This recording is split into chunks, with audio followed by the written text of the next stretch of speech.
eight figures and beyond. And we are here with just the right person to do that. He is Henry Wong. He is a brand strategist, creative director, designer, and writer. And his company is Vyoo. That's Vyoo brand.com. They are a branding and content company that is based in Toronto. They've guided small upstarts and SMEs to 500 level companies. And Henry is also the author of the recently published book, Telling Your Story, Building Your Brand, which is a book on personal branding for business leaders, entrepreneurs, and people looking to advance their careers. So, Henry, glad to be speaking with you. I'm really happy to be here. Thanks for having me, Robert. Glad to have you. And so we introduced you a little bit. We know that you're all about storytelling and having a message and having positioning. But in your own words, what are you all about? Where are you unique and what's your focus? I think both my hobby and my passion is just watching and seeing entrepreneurs grow into really fulfilling their destiny. And it's just so amazing having worked with many people and companies over the years. So what I like to do is find the essence of what that person is, particularly the founder, and help them bring it to life and help their company grow along with it. Because so much of it is tied, as you can imagine, to what the founder is all about. You invest in the founder, you invest in the head of the company based on your belief in him, whether you're working for him or her or whether you're investing in them.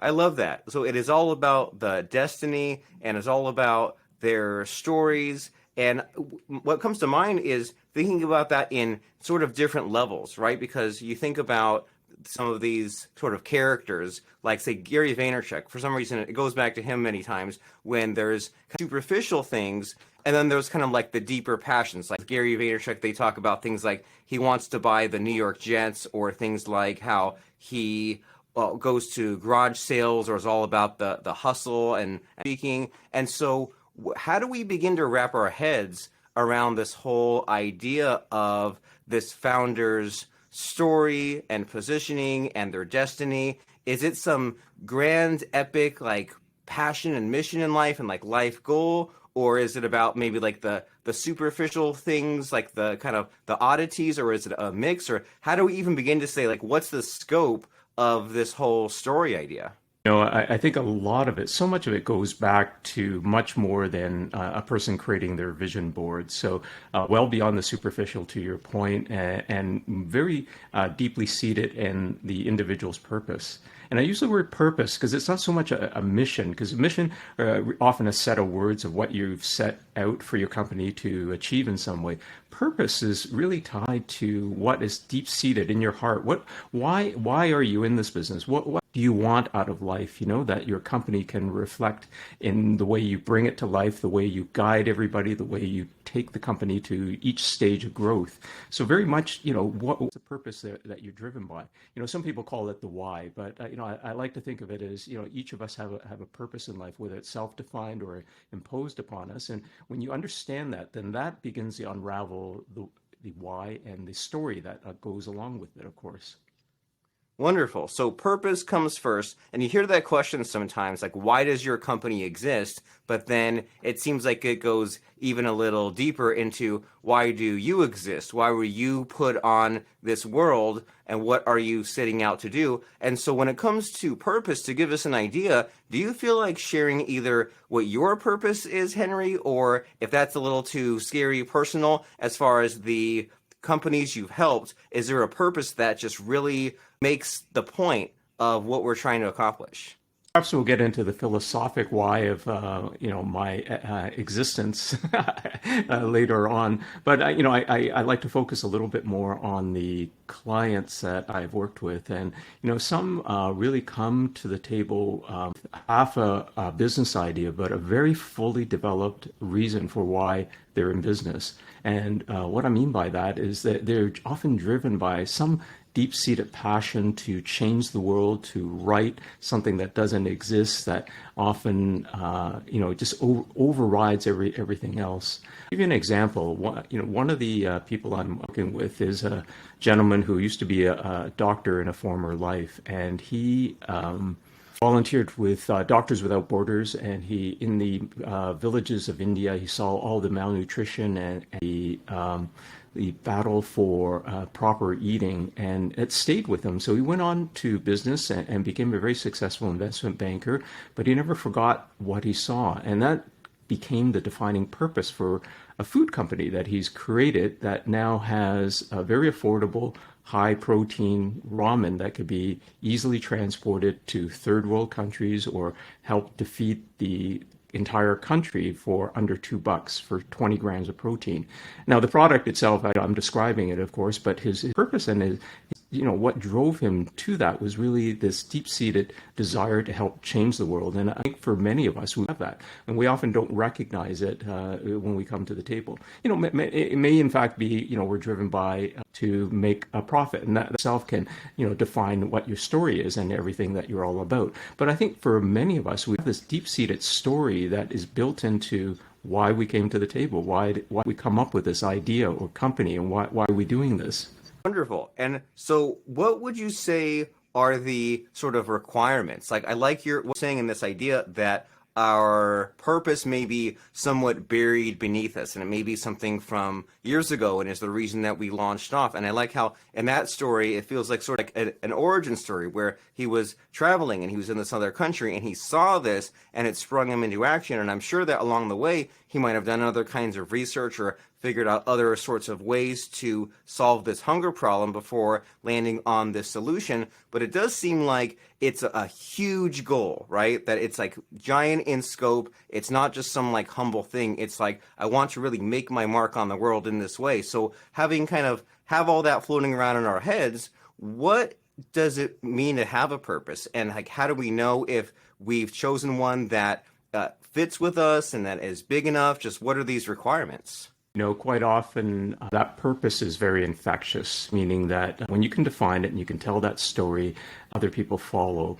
And it's much more than fulfilling something that is perhaps a little bit more selfish. It tends to go to a much broader level where people can buy into this whole movement. And that movement can go well beyond simply profit. Making a profit. In the end, you're still, that is the goal of the company, particularly if you're a public company. But at the same time, that purpose and that sort of drive and mission can bring so many people along the way. And this is where you can bring along your emissaries, your brand ambassadors, because they believe in what you're doing. So the whole idea behind this is really just to help define who you are and how you can share this with everybody in the market, but really how you bring everybody along the way, because we know that when pistons fire in sync together and you're working with people, you can do so much more. You can do so much better than just on your own.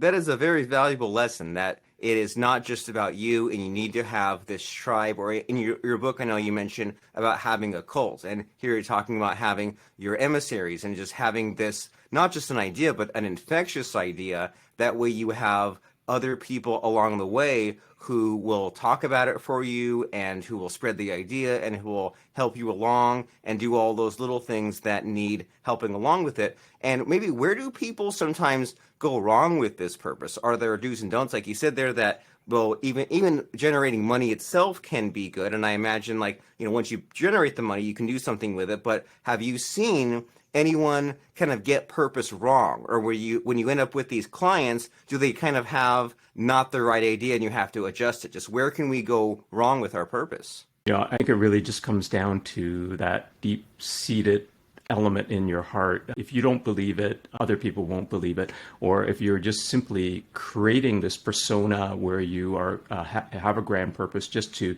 get people on side. We know in these days of social media and transparency and the ability to peel back layers behind CEOs and company leaders, that it really does in fact have to be genuine. Studies do show this, particularly amongst a younger cohort, a Gen Z crowd tends to want to know what the purpose is behind the company. That in itself is a good reason from a purely an enterprise point of view to want to do something that aligns with what you believe in. So, but to answer your question, really it comes back to not believing what you're actually saying. So that's where it often gets the mistake. You try to pander perhaps to the crowd, and it doesn't ring of the sincerity, or it's not seated in what your own belief system is, and that's where really it can go terribly wrong. That makes total sense. If it's not something you really believe in, if it's a copycat of what someone else has said, or if it's just not true and doesn't align with what it is that you do, then you won't be able to sustain it, and you won't really be serious about it, and you won't follow through. So that makes total sense. And so as far as the idea of a purpose itself, do you come across anyone or any founders who say, like, well, do I really need a purpose, or how important is it? And like, what would you say to someone like that who's just even questioning the idea of them having a purpose? It goes back to the type of relationships we have with people, whether it's a customer or whether it's our own team that we're bringing together.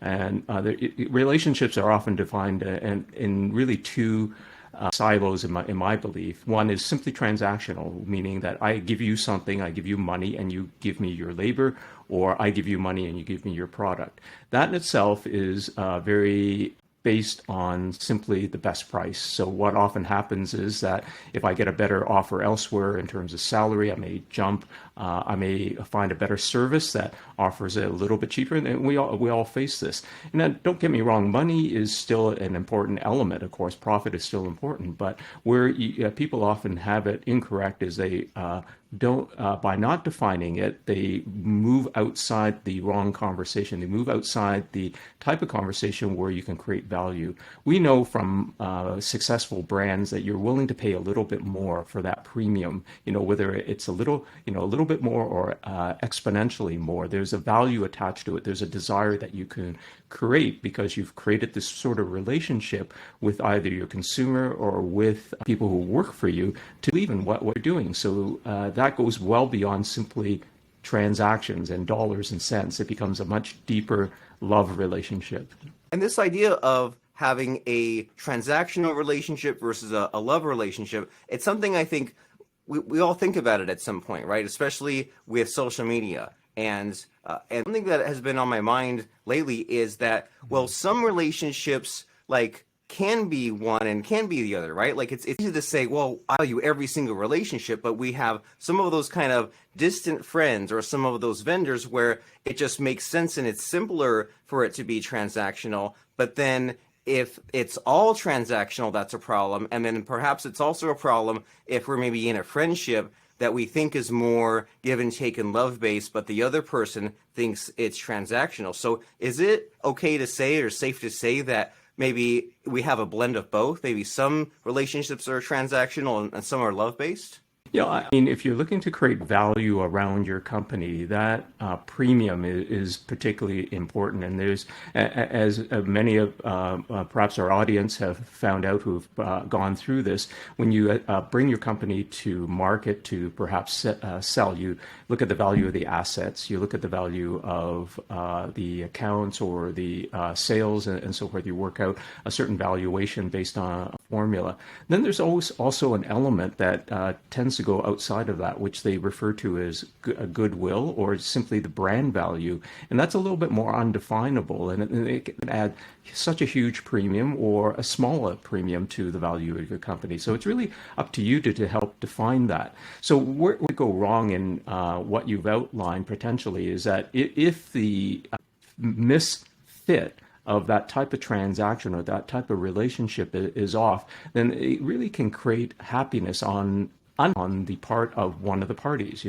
I thought it was a transactional relationship and you're trying to be my best friend. Well, that's a bit of a mismatch. And if the opposite occurs, is true as well, then the same reaction. It's that little bit of a mismatch that creates that disharmony. So in many situations, you are looking to create sales and you have to define at what point you blend one into the other. But a fully satisfactory relationship between consumer and brand, or brand and internal team, and that really comes when all of that is aligned in some way.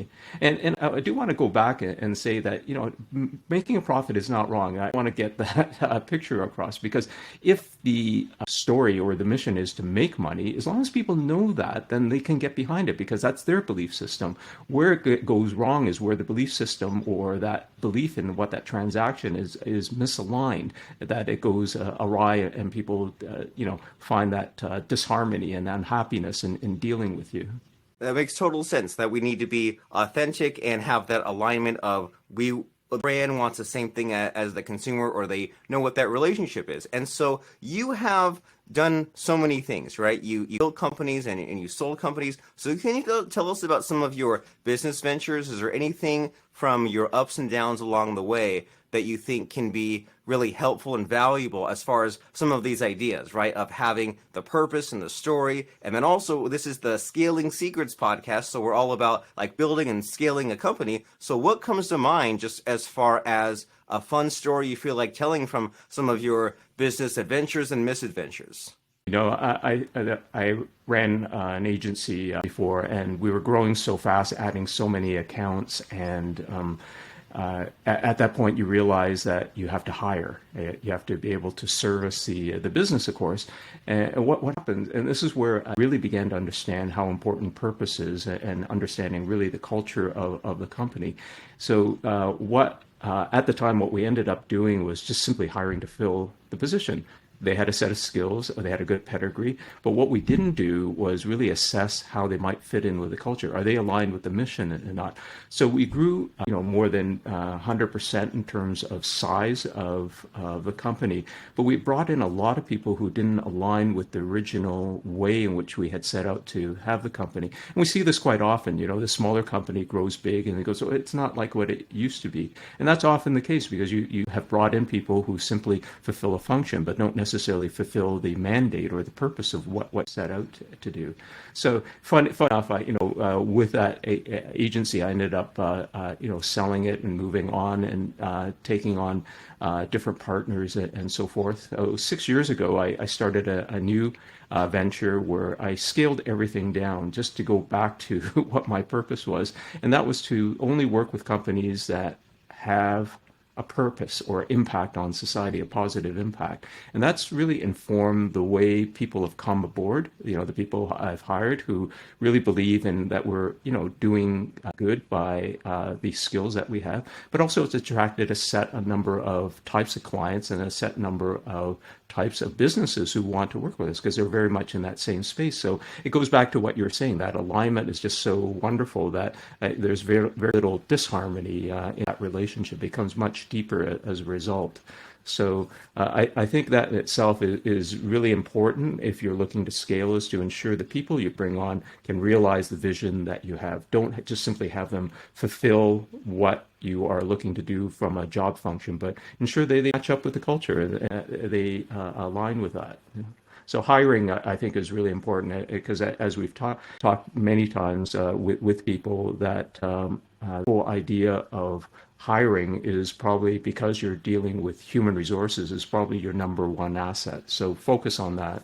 Yeah. And you hear some of these horror stories sometimes about just getting away from the original mission just because you're so busy with the day-to-day and hiring the wrong people. You hear horror stories about how the company culture goes wrong and becomes toxic, and the things that you meant to aspire to become just nothing more than words, and things get off track. And so is it safe to say that having this whole idea of purpose maybe helps you take the calculated risks and help you make the hard decisions? Like you're mentioning some of these kind of tough choices, right? Like either firing people or scaling down a company or quitting a company or setting in place a set of values that might even limit what your company does or limit the growth. But I imagine that if you have this really powerful purpose and some of these goals, then you can maybe do the painful activities in the short term that maybe take a risk or do something scary, but it's okay because you say it's in service to this grand purpose, and it just makes me feel better about making the decision. And again, it goes back to very much aligning everybody with the same belief system. So you hire based on that, or you bring people who believe in what you're doing. They're willing to put in the extra to it. The same with the the vendors that you work with, or the businesses that you might interact with, or customers. When you go through perfect example, and many of us have perhaps gone through hard times with our business, where depending on interest rates or depending on a loss of business, it can have an effect. If you built those relationships and people truly believe in what you're doing, then you can imagine the slack that sometimes happens that can be cut because simply they believe in what you're doing. So it does translate into elements that allow people to continue on without feeling that need to simply go back to transactions again. But very much that purpose of aligning everybody is so important to just growing in a painless. Wonderful. So people are important, relationships are important, and then also from our conversation, I'm getting this feeling that being dynamic is important, right? There are those times when you charge ahead, other times when you reassess, when you solve problems, and if we're so stuck in just one mode of being, then that will really limit us. But sometimes we just have to look at things from some other different perspectives. And so a lot of what you're saying here, Henry, is very helpful, very profound, and very kind of common sense advice, maybe such common sense that many of us don't apply it. But as far as maybe the non-obvious, is there anything that comes to mind as far as the surprises that you've come across when solving these companies' problems, or just like something that's not obvious that people don't speak enough about? I think if we go to the logistics of working and running a company, sometimes companies scale up so fast they forget to put in a proper system in place. What operational system?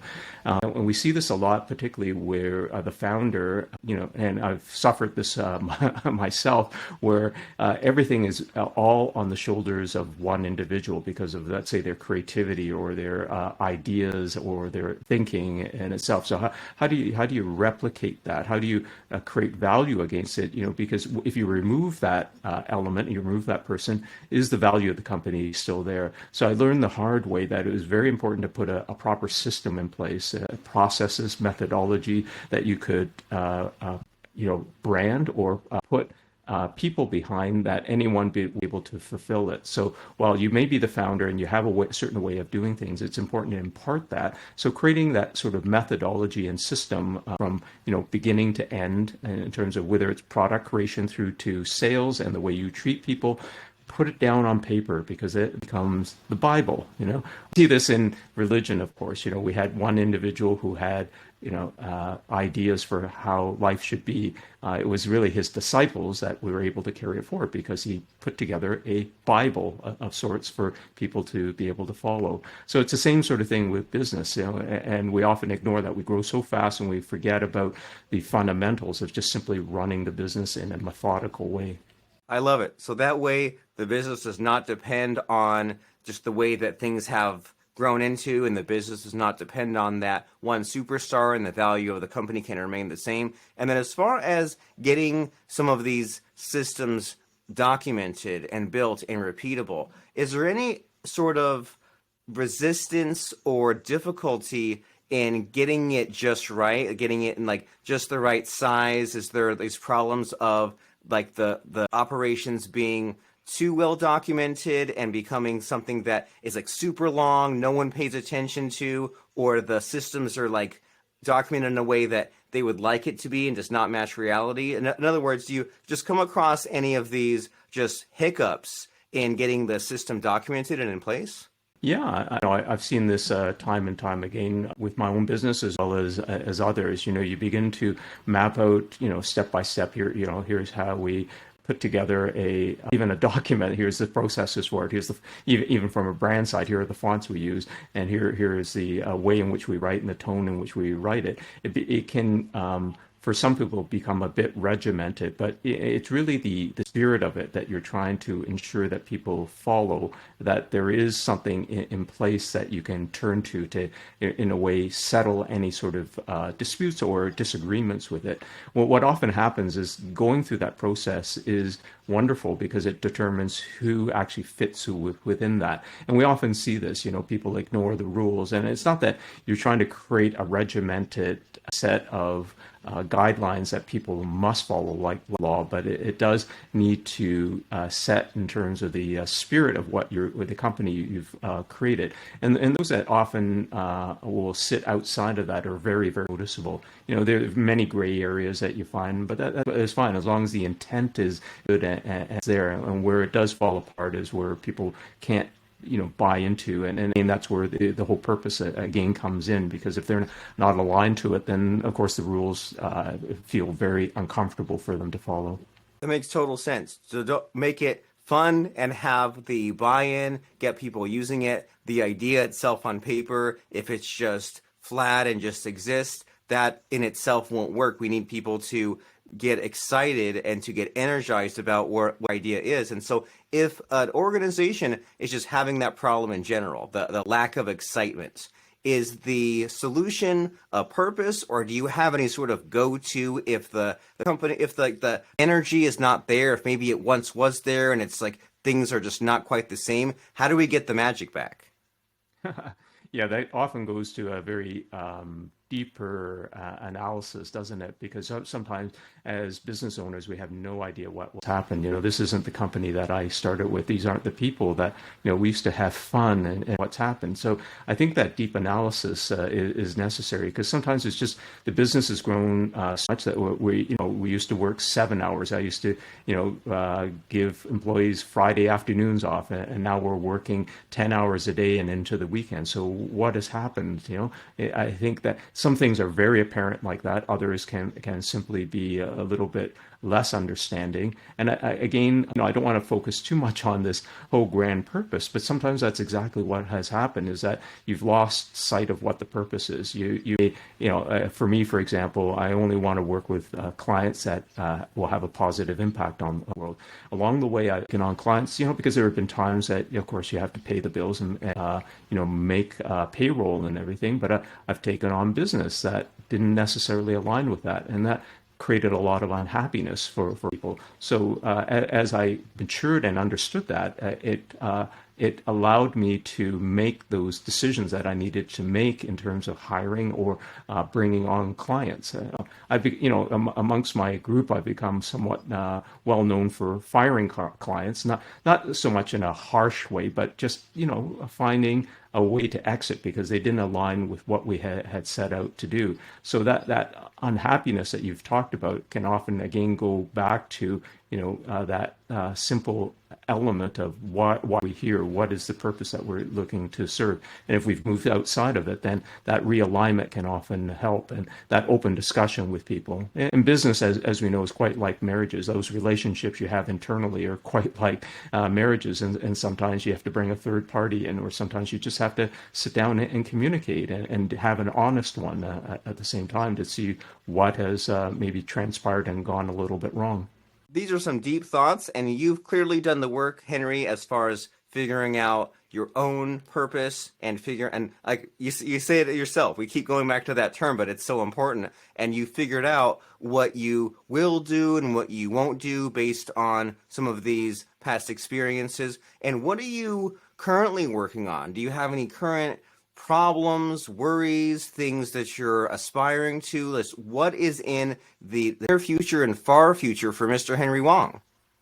I think for me, it's finding someone who can, again, replicate what I can do. And I've had success working with various people and creating a methodology and being able to share that. So we have a system in place for the agency I run. But at the same time, what I'm finding is that I'm suffering what I've advised many leaders to try to avoid, and that is not be the only person that makes the decisions efficient in terms of guiding where it's going. So I think if anything, I'm just being pulled a little bit in too many directions right now, but I see that. So I'm not going to fall into that trap, and I hope to be able to correct that shortly.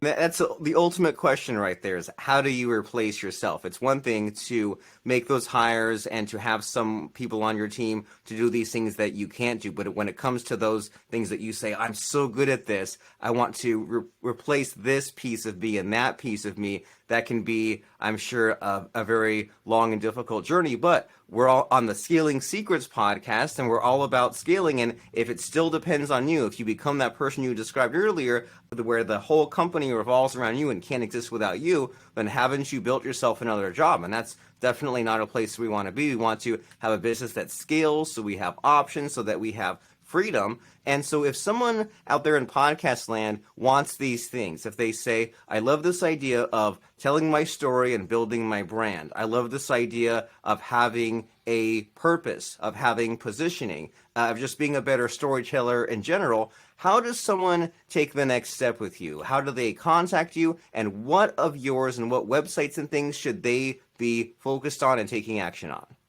Oh, yeah. Well, thank you for that call to action. Simply, if they go to henrywong.co, there's my book and my contact information. The best way, with 5 different emails across different businesses, it's difficult to do. So look for me on LinkedIn, and I love conversations there because it's wonderful. I find vacation from all the noise out there. LinkedIn seems to be my calm place that I can engage with people on a very intimate business level. Fantastic. You know yourself very well. And so that website is henrywong.co, where you can find out about Henry and you can locate his book. And then on LinkedIn, that name Henry Wong, search it, find him, add him, and have that conversation, because this is a very important subject, and a lot of founders and many companies are just missing the mark on this idea of purpose, especially. I feel like we should have had a counter here, Henry, of the number of times we said the word purpose, but it's just that important. And without it, you're in deep trouble. But with it, it can really open a lot of doors and help you to get to where you need to go and rise above the fear and uncertainty. So henrywong.co is the place where we should go. And as we're wrapping up our conversation here, Henry, it's always good to end on a high note. So do you have any piece of advice or a favorite quote or something along those lines, just to give us one last little push, one last little ending? I'll quote Shakespeare on this, and it's simply, to thine own self be true. And I think that's a secret to happiness, because when we go outside of that and we live someone else's life, that really does create that sense of disharmony and unhappiness. So be true to yourself.